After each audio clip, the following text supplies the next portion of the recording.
عسکری ٹاور حملہ اور تھانہ شادمان نظر آتش کرنے کا کیس، یاسمین راشد کی 3 مقدمات میں درخواست ضمانت پر سماعت آج۔ انسداد دہشت گردی عدالت لاہور میں ہوگی۔ عدالت نے فریقین وکلا کو دلائل کے لیے طلب کر رکھا ہے۔ پی ٹی آئی رہنما نے جیل سے ضمانت کی درخواستیں دائر کر رکھی ہیں۔ آئی جی اسلام آباد سید علی ناصر رضوی کا law and order and training division کا دورہ، افسران کی ڈویژن کے متعلق بریفنگ، جوان اور دلیر اہلکار اے آر یو میں تعینات کیے جائیں، سید علی ناصر رضوی کی ہدایت۔ آئی جی اسلام آباد نے اے آر یو کی تربیت کا مظاہرہ بھی دیکھا، بہترین کارکردگی پر 6 اہلکاروں کے لیے کلاس 1 سرٹیفکیٹ اور نقد انعام کا اعلان۔ اور نابالغ لڑکیوں کی فحش تصاویر اور ویڈیوز پھیلانے کا الزام ثابت، سیشن جج راولپنڈی نے الیکٹرانک کرائمز ایکٹ میں ملوث نوجوان کو 3 سال قید سخت سزا سنا دی، 25 لاکھ روپے جرمانہ، عدم ادائیگی پر 9 ماہ مزید قید کی سزا، مجرم کو اڈیالہ جیل منتقل کر دیا گیا۔ ایرانی صدر کا دورہ پاکستان مکمل، ابراہیم رئیسی واپس ایران روانہ، کراچی ایئرپورٹ پر وزیر اعلیٰ مراد علی شاہ اور گورنر سندھ نے ایرانی صدر کو الوداع کہا۔ ایرانی صدر نے منگل کو کراچی میں مصروف دن گزارا، قائد اعظم کے مزار پر حاضری اور فاتحہ خوانی کی، وزیر اعلیٰ ہاؤس میں پروقار تقریب میں شریک ہوئے۔ ابراہیم رئیسی نے لاہور میں مزار اقبال پر بھی حاضری دی اور فاتحہ پڑھی۔ پاکستان آ کر اجنبیت کا بالکل احساس نہیں ہوا۔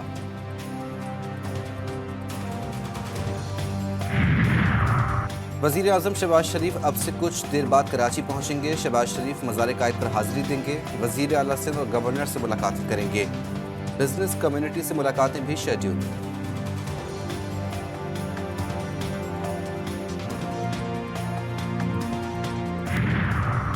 آئی ایم ایف کے ساتھ طویل المدتی پروگرام درکار، توانائی کے شعبے میں اصلاحات ناگزیر، ٹیکس کی شرح میں اضافہ ضروری ہے۔ وزیر خزانہ محمد اورنگزیب کا اسلام آباد میں تقریب سے خطاب، بولے آئی ایم ایف قرض کے لیے آخری راستہ ہے، آئی ایم ایف قرض پروگرام میں ہوں تو کوئی پلان بی نہیں ہوتا۔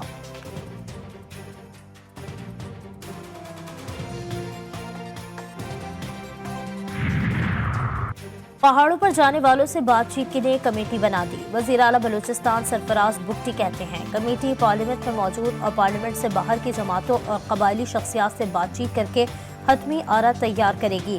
لاپتہ افراد کے حوالے سے معاملات 80% حل ہو چکے ہیں۔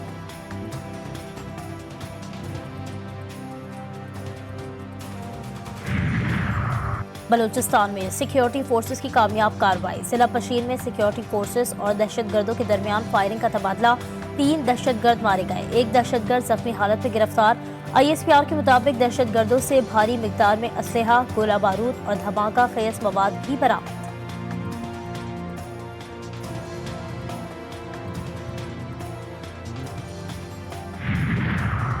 لوور دیر میں باٹپان پل کے قریب تیز رفتاری موت کا سبب بن گئی، موٹر سائیکل سامنے سے آنے والی موٹر سائیکل سے ٹکرا گئی، 3 نوجوان جاں بحق۔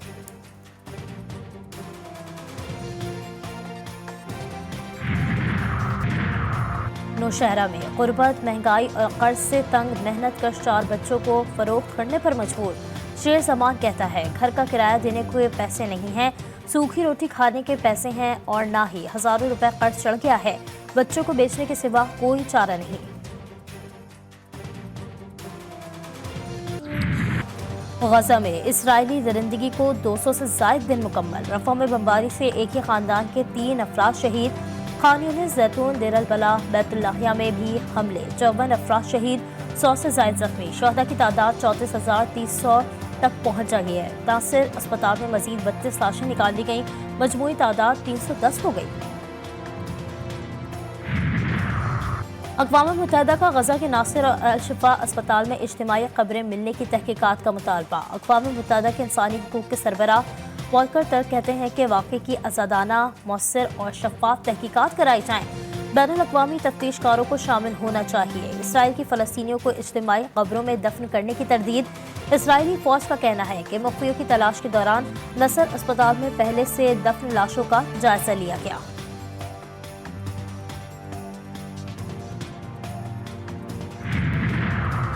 امریکہ کے تعلیمی اداروں میں غزہ جنگ کے خلاف مظاہروں میں تیزی، کولمبیا یونیورسٹی نے نیو یارک سٹی کیمپس میں کلاسیں معطل کر دی، کولمبیا کے کیمپس کے ارد گرد طلبہ کو ہراساں کیے جانے کی اطلاع، نیو یارک یونیورسٹی میں ہوئے مظاہروں میں 133 طلبہ کی گرفتاری، ہارورڈ یونیورسٹی نے بھی کیمپس تک رسائی محدود کر دی۔ US مڈ ویسٹ اور ویسٹ کوسٹ کے کالجز میں بھی غزہ کے لیے احتجاج شروع ہو گیا۔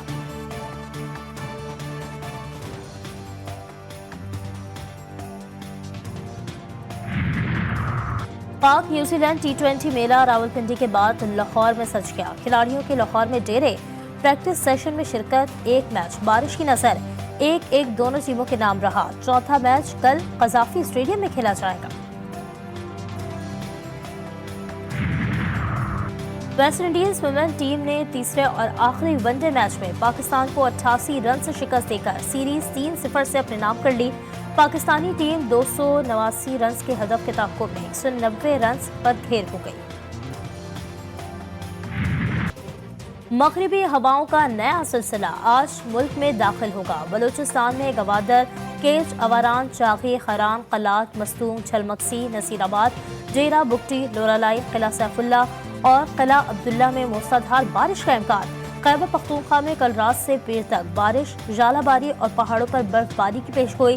سندھ میں بھی کل سے گرد آلود ہوائیں چلیں گی، آندھی چلنے اور ہلکی بارش کی پیشگوئی۔